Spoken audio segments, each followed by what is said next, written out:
Rafraîchir, les docks de Blois aux portes de Vichy vont changer de visage. D'anciens entrepôts devenus avec le temps une friche industrielle réhabilitée en nouveau quartier en périphérie de la ville.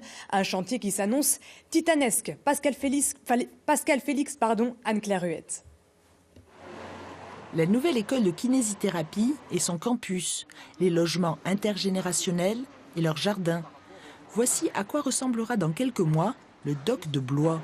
Mais pour l'instant, ce sont les pelleteuses qui remodèlent le site et le grignotent petit à petit.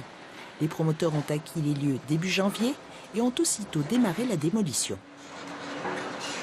C'est rare d'avoir un site, notamment dans une agglomération comme Vichy, de cette ampleur, c'est-à-dire 15 000 m² de terrain, quasiment totalement construit et désaffecté depuis quasiment 37 ans. C'est au pied de cette ancienne cheminée de chaudière que sera construite l'école de kiné. Elle sera dotée de 2 amphithéâtres. Plus loin, ces anciens bâtiments de stockage ne seront pas entièrement détruits. Nous sommes sur un bâtiment à ossature béton très tramé que nous avons souhaité conserver pour la création de l'ensemble de la résidence intergénérationnelle et reconstituer à l'intérieur de ce site et laisser une trace du site sur le projet. Un ensemble de logements de 80 logements. Des logements sociaux, une école, un petit supermarché. La ville de Vichy attend beaucoup des docks de Blois, nouvelle version. À l'échelle de Vichy, c'est un nouveau quartier, c'est en tout cas un quartier qui va revivre et qu'on va redynamiser.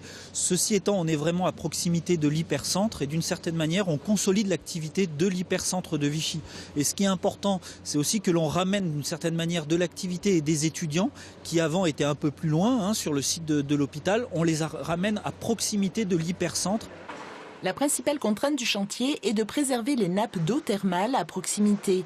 Les premiers locataires et les premiers étudiants devraient prendre possession des lieux en septembre 2018. Du sport maintenant.